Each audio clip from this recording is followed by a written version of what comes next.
بسم الله الرحمن الرحيم. الحمد لله الذي خلق الإنسان وعلمه البيان. الصلاة والسلام على رسول الرحمن سيد الإنس والجان صاحب الجود والإحسان سيدنا ومولانا محمد المبعوث بخير الملل والأديان وعلى آله وأصحابه بدور الإيمان. أما بعد،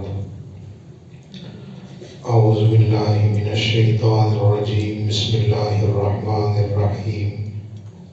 لا أقسم بهذا البلد وأنت حل بهذا البلد. صدق الله مولانا العظيم، صدق رسوله النبي الكريم. رب اشرح لي صدري ويسر لي أمري واحلل عقدة من لساني يفقهوا قولي. إن الله وملائكته يصلون على النبي يا أيها الذين آمنوا صلوا عليه وسلموا تسليما. درود پڑھیے. الصلاة والسلام علیہ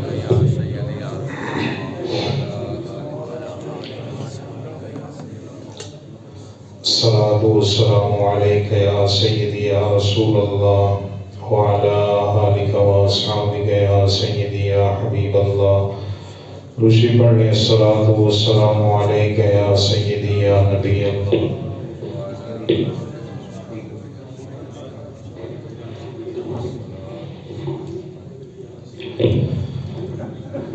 جب مسجد نبوی کے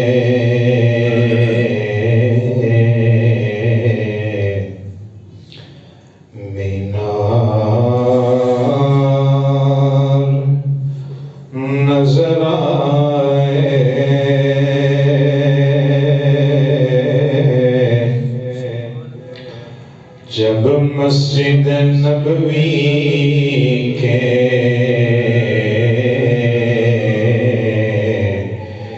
مینار نظر آئے، اللہ کی رحمت کے آثار نظر آئے، اللہ کی رحمت کے آثار نظر آئے. مکے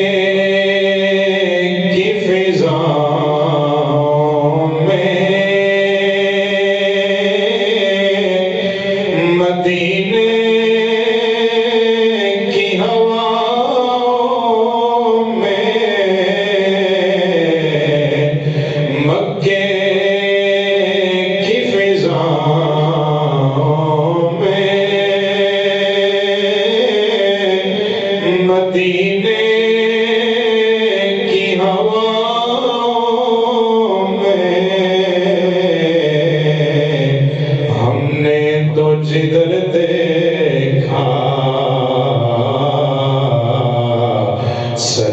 سرکار نظر آئے، ہم نے تو جدھر دیکھا. میرے کان آپ کی آواز سننا چاہ رہے ہیں. ہم نے تو جدھر دیکھا بس سرکار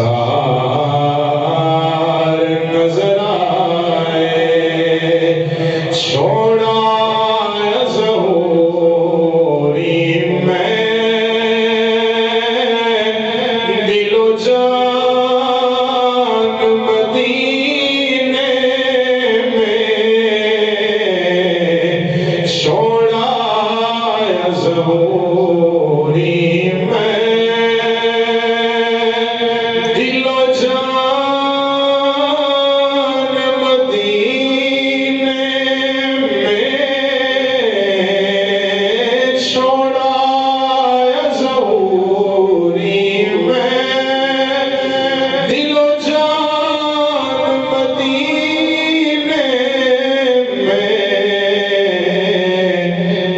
جینا یہاں مجھ کو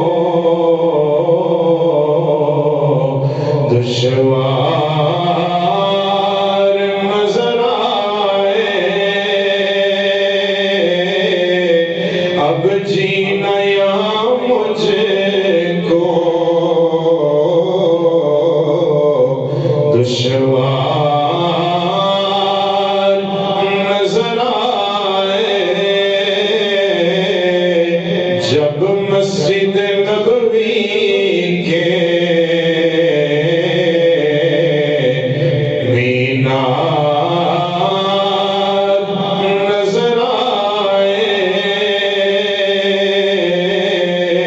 اللہ کی رحمت کے آثار نظر آئے۔ نعرہ تکبیر، نعرہ رسالت، نعرہ حیدری۔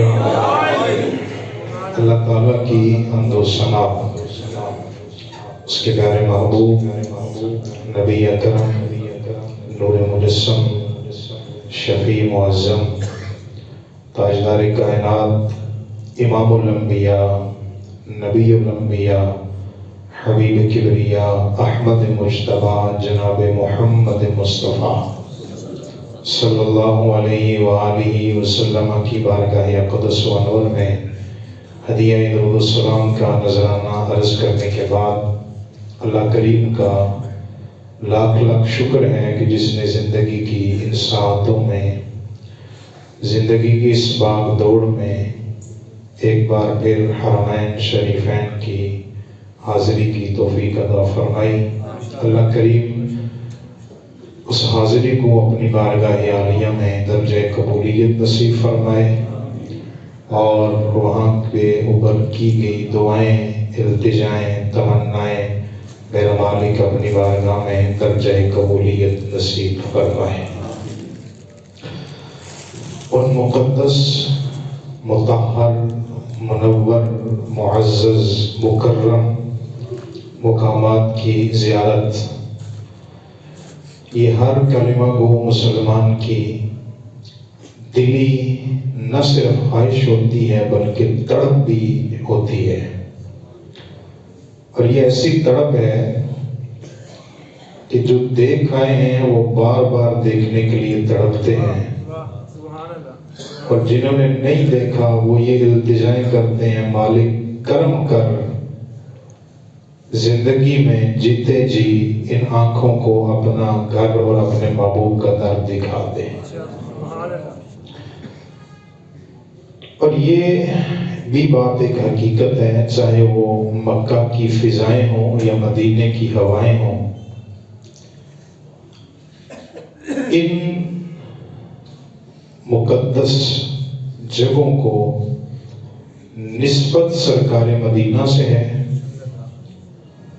اس وجہ سے ان جگہوں کی عزت بھی ہے، تکریم بھی ہے، انہی وجوہات کی بنا پہ ان مقدس مقامات کی زیارت کے لیے بھی لوگ جاتے ہیں۔ میں نے اپنی گنہگار آنکھوں سے یہ منظر دیکھ رکھا ہے کہ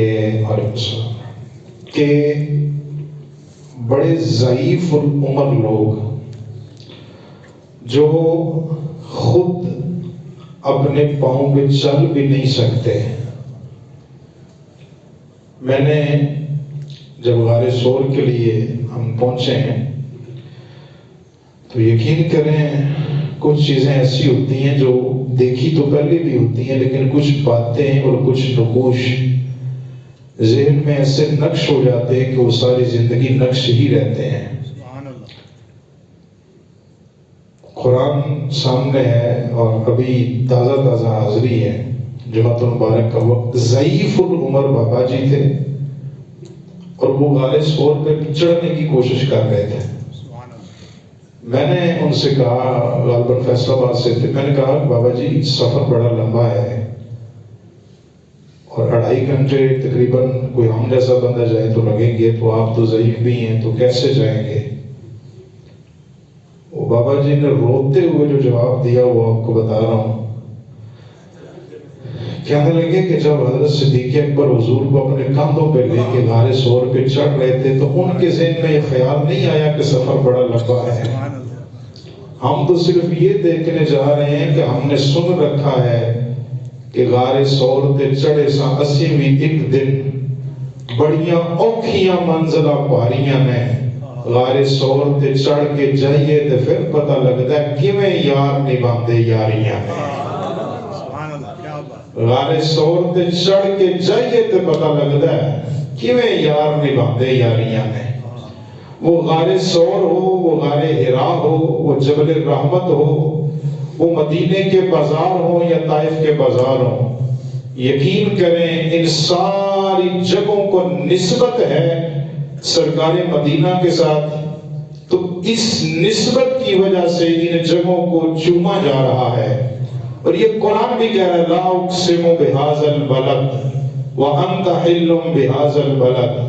حبیب تیرے رب کی یہ شان ہی نہیں وہ کسی شہر کی قسم اٹھائے، ساری دنیا اپنی بات کو پکا کرنے کے لیے رب کی قسمیں اٹھاتی ہے۔ اللہ فرماتا ہے لا اقسم بہذا البلد، مجھے اس شہر کی قسم ہے۔ پروردگار یہ شہر کون سا ہے، مکہ ہے یا مدینہ ہے؟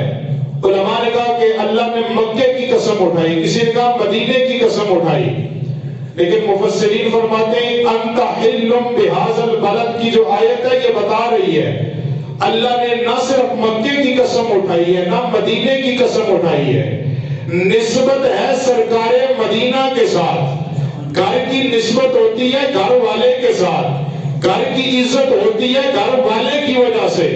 فرمایا لا اقسم بہذا البلد وانت حل بہذا البلد۔ حبیب ہم نے کبھی شہروں کی قسمیں نہیں اٹھائیں، پر مجبوری یہ ہے کہ محبت ہے مصطفیٰ کی ذات کے ساتھ پروردگار کو، اس محبت کی بنا پہ وانت حل بہذا البلد۔ فرمایا حبیب ہم نے شہروں کی قسم آج تک نہیں اٹھائی، اب قرآن میں اللہ قسم اٹھائے قیامت تک یہ قسم پڑی جاتی رہے گی۔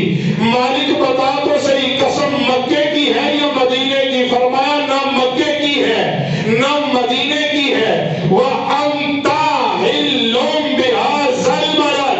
جن گلیوں نے مصطفیٰ کی تلیوں کو چوما ہے، عرش کے رب نے ان گلیوں کی قسم اٹھا کے قرآن میں بیان فرما دی ہے۔ تکبیر، اچھا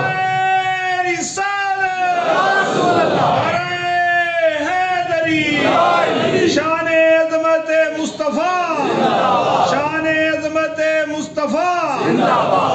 وَأَنْتَ محبوب ہم نے قسم اپنی وجہ سے نہیں اٹھائی، ان پتھروں کی وجہ سے نہیں اٹھائی۔ وَأَنْتَ حِلٌّ بِهَذَا الْبَلَدِ۔ فرمایا حبیب ہم نے یہ قسم اس لیے اٹھائی ہے کہ جن گلیوں نے مصطفیٰ کی تلیاں چومی ہیں، میں اس سے آسان ترجمہ کر نہیں سکتا، وَأَنْتَ حِلٌّ بِهَذَا الْبَلَدِ۔ جن گلیوں نے محبوب کی تلیاں چومی ہیں، وہ گلیاں چاہے مکے کی ہیں، چاہے مدینے کی ہیں، چاہے طائف کی ہیں، چاہے بدر کی ہیں، چاہے احد کی ہیں، چاہے وہ جبل رحمت ہے، چاہے وہ جبل ثور ہے، چاہے وہ جبل کون سی حرا ہے، کون سا بازار ہے، کون سی وہ غار ہے۔ فرمایا جن پتھروں نے مصطفیٰ کے قدموں کو چوما ہے، وہ پتھر چاہے طائف کا ہو، چاہے مدینے کا ہو، چاہے بدر کا ہو، چاہے مکے کا ہو۔ فرمایا وَأَنْتَ حِلٌّ بِهَذَا الْبَلَدِ۔ فرمایا جن پتھروں نے مصطفیٰ کے قدموں کو چوما ہے، اللہ نے ان پتھروں کی قسم بیان فرما کے قرآن کی آیتیں بنا کے نازل فرما دی۔ اب تھوڑا سا نقشہ آپ کو بتانا چاہتا ہوں۔ شہر مکہ ہے، حرم مکہ ہے، خانہ کعبہ ہے۔ سوشل میڈیا پہ ایک واقعہ بڑا وائرل ہوا بعد میں، انڈونیشیا کے ایک بزرگ تھے، ہمارا دوسرا دن تھا حرم مکہ میں۔ یہ واقعہ سنا سنایا نہیں، دیکھا ہے، اپنی آنکھوں سے دیکھا ہے۔ بزرگ آئے، پانی اٹھا رہے ہیں، بزرگ آئے ہیں حرم مکہ میں خانہ کعبہ کا طواف کر رہے ہیں۔ جب وہ حرم مکہ میں داخل ہوئے ہیں تو ان کی آنکھوں کا نور نہیں، آنکھوں سے نابینا۔ میں ایک نفسیات کو سمجھنے والا خطیب ہوں، مجھے پتا ہے کہ آج 3 شعبان المعظم ہے، اور میں جانتا ہوں کہ مولا علی کی گود میں سید الشہداء تشریف لائے ہیں، میرے ذہن میں ہے، میں بولا نہیں ہوں اور یہ بات بولنے والی ہے بھی نہیں، لیکن میں یہ چاہتا ہوں کہ چونکہ ابھی تازہ تازہ ماحول ہے تو شہر محبوب کی یادیں ہو جائیں، تو زیادہ بہتر ہے 1-2 باتیں عرض کروں گا۔ جشن بھی پڑھیں گے انشاءاللہ حضرت امام پاک کا۔ بزرگ آئے ہیں خانہ کعبہ میں، طواف انہوں نے شروع کیا ہے، اور آپ کو پتہ ہے جو موجودہ وہاں پہ ماحول ہے نا، سیکورٹی بڑی سخت ہے، جگہ جگہ پہ کیمرے لگے ہیں، اور جس دن ہم پہنچے ہیں رش کی یہ صورتحال تھی کہ اس دن کی میں نے گورنمنٹ کی رپورٹ دیکھی ہے، سعودی حکومت کی، 23 لاکھ بندہ 14 رجب والے دن مغرب کی نماز کے وقت، یعنی 14 اور 15 کی جو درمیانی رات تھی، 23 لاکھ بندہ حرم مکہ میں موجود تھا۔ یہ حکومت کی طرف سے جو اعداد و شمار ہیں یہ وہ بتا رہا ہوں آپ کو، 23 لاکھ بندہ صرف حرم مکہ میں موجود تھا۔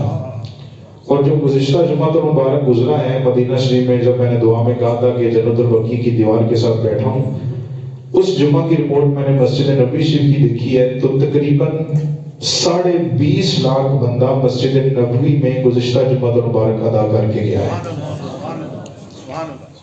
یہ میں نے آپ کو صرف گورنمنٹ کا جو اعداد و شمار ہے وہ بتایا ہے، لیکن اگر عاشقانہ انداز میں کہوں تو وَرَفَعْنَا لَكَ ذِكْرَكَ کی بولتی ہوئی تصویر مکے اور مدینے میں دیکھ کے آئے ہیں۔ حرم مکہ میں بابا جی داخل ہوئے ہیں، بڑی مشکل سے انہوں نے طواف کے چکر پورے کیے ہیں، اور جب وہ صفا مروہ پہ پہنچے ہیں تو ان کی سیکورٹی کے کیمرے، میڈیا کے لوگ ان تک پہنچ گئے ہیں۔ ان کا انٹرویو کیا کہ جب آپ طواف کر رہے تھے تو آپ بڑی مشکل سے چل رہے تھے، لاٹھی کا سہارا تھا، آپ کے ساتھ ایک بندہ بھی تھا، تو کیا معجزہ بنا؟ میں یہ بتانے لگا ہوں کہ یقین سے جائیں، اطمینان دل میں ہو اور یقین بھی ہو، خالی وہاں سے آیا کوئی نہیں کبھی۔ میں کچھ باتیں وہ ہیں جو میں کروں گا نہیں، صرف اشارہ کر سکتا ہوں۔ تیسری حاضری ہے، اور جو اس بار کی حاضری ہے اس کا لطف بھی کچھ اور ہی تھا، بس اتنی کہتے ہیں۔ بابا جی صفا مروہ پہ پہنچے، اور یہ واقعہ میں نے خود دیکھا ہے، وہاں پہ دیکھا ہے، سوشل میڈیا کے اوپر بعد میں آیا ہے۔ ان سے پوچھا گیا کہ طواف کے دوران آپ بڑے مشکل سے چکر لگا رہے تھے تو صفا مروہ پہ آپ ٹھیک ہیں؟ انہوں نے کہا انڈونیشیا سے ہم نے علاج کروایا، امریکہ تک پہنچے، کافی جگہوں پہ ہم نے جا کے علاج کروانے کی کوشش کی کہ آنکھوں کی بینائی واپس آ جائے، لیکن مسئلہ حل نہیں ہوا۔ بس میں نے رب کی بارگاہ میں التجا کی تھی کہ اگر تو نے آنکھیں نہیں دینی تو بس ایک بار اتنی آنکھیں دے دینا کہ تیرا گھر اور تیرے محبوب کا در دیکھ سکو۔ کہتے ہیں جب خانہ کعبہ کا 5واں چکر شروع کیا ہے تو میں نے بس یوں آنکھ اٹھا کے دیکھا ہے تو میری آنکھوں کے سامنے خانہ کعبہ مجھے نظر آ رہا ہے۔ یہ واقعہ میں نے خود دیکھا ہے، وہاں پہ ممبر رسول پہ بیٹھا ہوں۔ حرم مکہ میں آپ جائیں، اس وقت سیکورٹی کے کئی معاملات ہیں۔ طواف کرتے ہوئے جب آپ اوپر نظر دوڑائیں نا میزاب رحمت کی طرف، اس کا اشارہ گنبد خضرا کی طرف ہے، مدینہ طیبہ کی طرف ہے، اور اشارہ یہ ہے کہ حج یا عمرہ ہوتا یہاں پہ ہے، قبول کروانے کے لیے تمہیں مدینے جانا پڑے گا۔ حج اور عمرہ ادا یہاں پہ ہوگا، قبول کروانا ہے تو پھر جاؤ گنبد خضرا کے مکی کو سلام کر کے آؤ. پھر مدینے میں جائیں، ہر طرف مدینے میں بھیڑ ہے فقیروں کی، ایک ہی دینے والا ہے، سارا جگ سوالی ہے.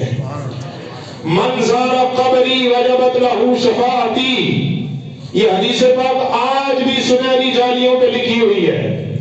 من زار قبری وجبت لہو شفاعتی، فرمایا جس نے میری قبر انور کی زیارت کی مجھ پہ واجب ہے کہ قیامت کے دن اس کی شفاعت کروں گا. اب مدینہ طیبہ میں جب یہ حدیث پاک پڑھ رہے تھے اور معاہدہ شریف کے سامنے سلام پیش کرنے کے لیے لوگ جاتے ہیں، وہاں میں ایک دوست مجھے کہنے لگے سیالکوٹ سے قدر، کہتے ہیں قاری صاحب مجھے یہ بتائیں، یہ تو لکھا ہے من زار قبری وجبت لہو شفاعتی، جس نے میری قبر کی زیارت کی اس پہ میری شفاعت واجب ہو گئی. ہمیں تو حضور کی قبر انور نظر ہی نہیں آتی، وہ مقام تو بڑی دور ہے، ہمیں تو صرف یہ جالیاں نظر آتی ہیں یا باہر سے وہ گنبد خضرا شریف نظر آتا ہے. اب ہم پہ حضور کی شفاعت کیسے واجب ہوگی؟ کیونکہ ہم تو قبر انور تک جا نہیں سکتے، ظاہری آنکھوں سے دیدار کر نہیں سکتے. اب حضور ہماری شفاعت کیسے کریں گے؟ میں نے کہا آپ کا سوال درست ہے، علم میں اضافے کے لیے، لیکن یہ بات یاد رکھیں، صحابی کی تعریف یہ ہے کہ صحابی اس ذات کو کہتے ہیں کہ جس نے حضور کی ایمان کی حالت میں زیارت کی ہو اور اسی حالت کے اندر ان کی موت آئی ہو. لیکن اس کا مطلب یہ تو نہیں کہ جن صحابہ کی آنکھیں نہیں تھیں، جو نابینا تھے، انہوں نے ظاہری زیارت تو نہیں کی، حضور کی مجلس میں تو جا کے بیٹھے ہیں.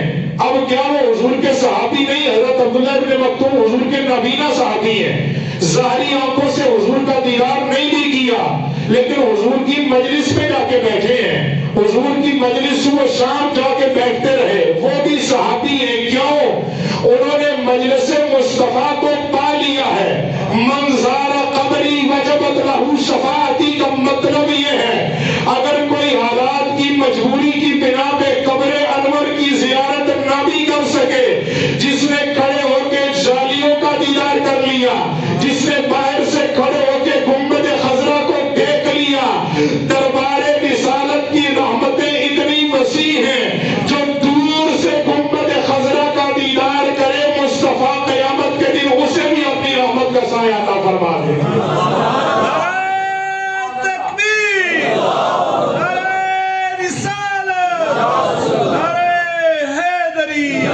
شان عظمت مصطفیٰ، شان عظمت مصطفیٰ، تاجدار ختم نبوت، تاجدار ختم نبوت. ماشاءاللہ ماشاءاللہ ماشاءاللہ.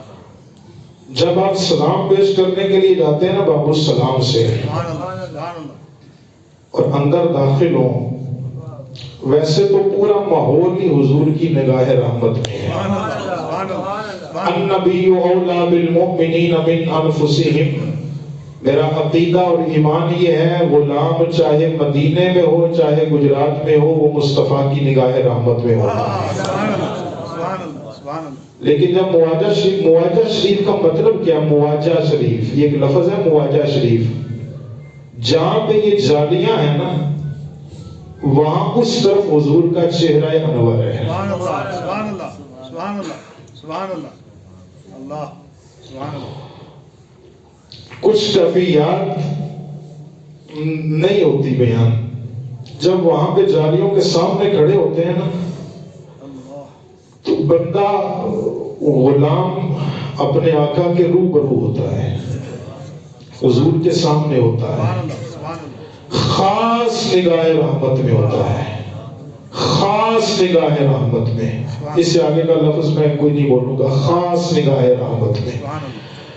اور وہاں سے سلام محبت پیش کر کے جب آپ آگے نکلے جنت البقیع کی طرف، حضور کے قدموں میں بیٹھنے کا جو مزہ ہے نا، اور یہ جو اعزاز ہے نا قیامت تک حضور کے قدموں میں رہنے کا، یہ اللہ نے جنت البقیع والوں کو عطا فرما رکھا ہے. لیکن کیفیت آپ کو بتاؤں کہ نماز فجر ہو اور آپ نماز فجر ادا کریں مسجد نبوی کے صحن میں قدمین شریفین کی طرف، تو جب آپ نماز پڑھ کے دائیں طرف سلام پھیریں گے تو آپ کو گنبد خضرا نظر آئے گا، جب بائیں طرف مڑیں گے تو آپ کو جنت البقیع شریف نظر آئے گی۔ اس نماز کی کیفیت کوئی بیان کر سکتا ہے؟ دائیں طرف حضور کا چہرہ انور ہو، حضور کے قدم شریف ہو، اور بائیں طرف شہزادی کونین کی تربت انور ہو، اس کیفیت کو کوئی بیان کر ہی نہیں سکتا۔ وہاں پہ جو نماز ادا کرنے کا لطف ہے نا، پوری مسجد، میں نے گزارش کی ہے کہ پورا ماحول ہی حضور کی نگاہ رحمت میں ہے۔ نماز فجر کے بعد سلام محبت پیش کر کے حاضری دے کے تو جنت البقیع کی طرف جایا جاتا ہے، اور ہم بھی حاضری دیتے رہے ہیں۔ مسجد قباء میں 2 نفل ادا کرے تو مقبول عمرے کا ثواب ہے۔ اللہ کا فضل ہے کہ 8 دنوں میں 4 مرتبہ مغرب کی نماز کے بعد پیدل سفر کر کے میں مسجد قباء حاضری دے کے آیا۔ پیدل سفر کر کے تقریباً 2.5 کلومیٹر ہے، اتنا لمبا چوڑا کوئی نہیں ہے، واک بھی ہو جاتی ہے۔ اور وہاں پہ وہ جو گلیاں ہیں نا، جس میں ہم کہتے ہیں کہ انہاں گلیاں چ رہیا سونا پھردا، سانو ویکھن دا چاہ سی بڑے چردا، انہاں چمیاں نے میرے نبی دیاں تلیاں، مدینے دیاں پاک گلیاں۔ یہ وہ رستہ ہے جس رستے سے حضور ہر ہفتے والے دن نماز فجر کے بعد مسجد قباء میں تشریف لے کے جاتے تھے، اور ہم سفر کر کے الحمدللہ وہاں تک پہنچتے ہیں۔ آخری بات عرض کر رہا ہوں، ایک دن نماز فجر کے بعد سلام محبت پیش کرنے کے لیے وہاں پہ جب پہنچے ہیں معاہدہ شریف کے سامنے، تو آپ کو پتہ ہے میں نے گزارش کی سیکورٹی بڑی سخت ہے، اور وہاں پہ زیادہ دیر کھڑے نہیں ہونے دیا جاتا کیونکہ پیچھے رش ہو جاتا ہے۔ تو وہ جو سیکورٹی والے ہوتے ہیں نا، پولیس والے، وہ جو جالیوں کے سامنے کھڑے ہوتے ہیں، وہ بڑی سختی کے ساتھ یلا حاجی یلا حاجی، کیونکہ وہ رستہ خالی کرانا ہوتا ہے، پیچھے رش ہوتا ہے۔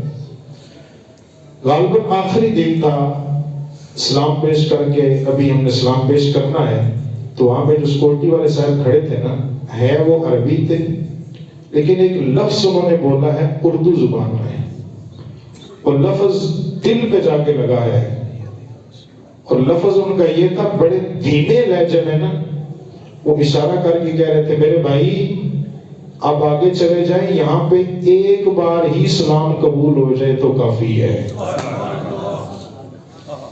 میں دوبارہ عرض کروں اگر آپ کی توجہ نہ ہو، یہاں پہ اگر قبول ہو جائے تو ایک ہی سلام کافی ہے۔ ایک تو یہ تھا کہ رش کی وجہ سے وہ کہہ رہے تھے کہ آگے چلے جائیں، اور مجھے جو ان کی بات سے بات سمجھ میں آئی ہے نا، وہ یہ بتانا چاہ رہے تھے حاتم طائی کے دربار کے 8 دروازے تھے۔ امام حسن سے کہا گیا کہ حاتم طائی کا دربار ہے، اس کے 8 دروازے ہیں، جو بندہ ایک بار مانگنے کے لیے آتا ہے، ایک دروازے سے خیرات لیتا ہے، پھر وہ دوسرے دروازے پہ چلا جاتا ہے۔ حاتم طائی اتنا سخی ہے، وہ دوسرے دروازے سے بھی دے دیتا ہے، تیسرے سے بھی دے دیتا ہے، چوتھے سے بھی دے دیتا ہے۔ شیر خدا کا بیٹا جوش میں آ کے حضرت امام حسن پاک فرمانے لگے، اس کا مطلب ہے جو حاتم طائی کا دربار تھا، اس کے 8 دروازے تھے، جو ایک جگہ سے خیرات لیتا تھا، اس کا مطلب ہے اس کا سوال پورا نہیں ہوتا تھا، اس کو بھیک تو دی جاتی تھی لیکن وہ منگتے کا منگتا ہی رہتا تھا۔ دربار رسالت کا دروازہ ایک ہی ہے، جب کوئی مانگنے آئے تو فقیر ہوتا ہے، جب واپس جائے تو بلال حبشی عاشقوں کا امام بن کے جاتا ہے۔ جب کوئی آتا ہے تو فقیر بن کے آتا ہے، جب واپس جاتا ہے تو داتا علی حجویری بن کے وہاں سے نکل کے آتا ہے۔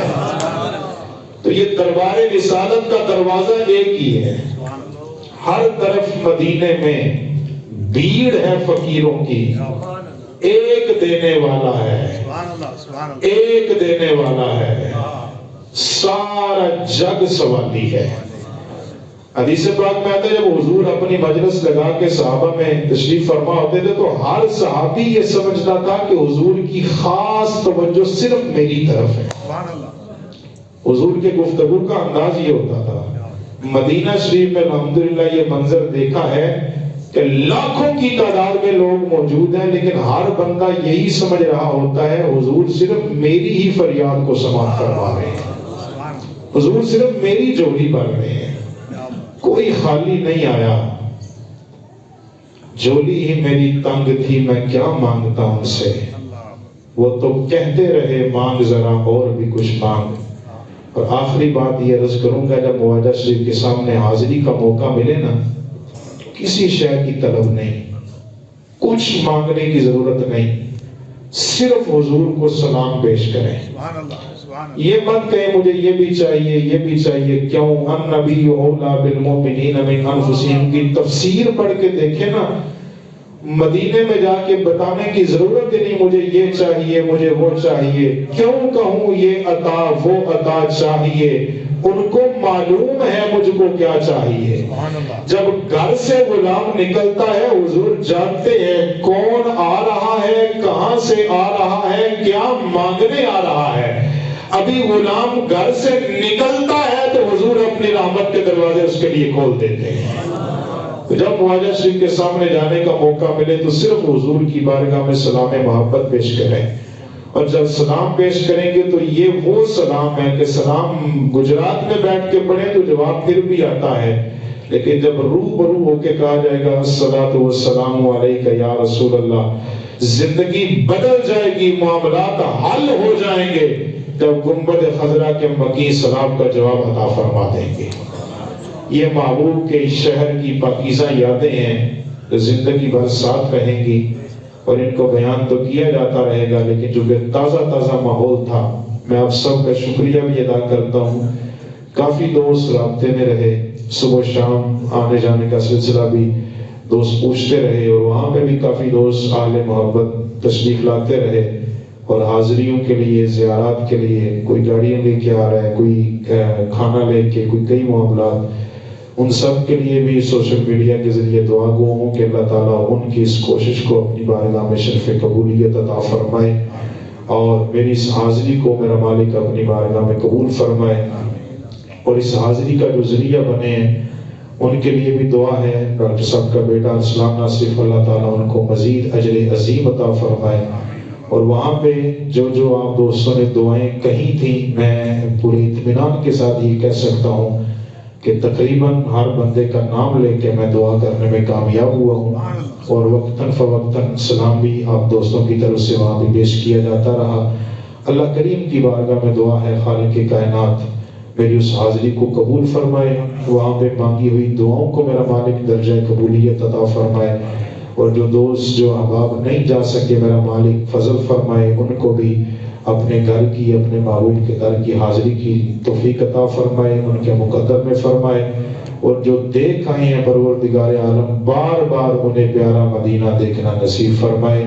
آئندہ جمعۃ المبارک پہ انشاءاللہ اللہ تعالیٰ کے فضل و کرم سے زندگی نے ساتھ دیا تو انشاءاللہ حضرت امام پاک کا جشن دھوم دھام سے پڑھیں گے کہ محمد سے وفا تو نے تو ہم تیرے ہیں، یہ جہاں چیز ہے کیا لوح و قلم تیرے۔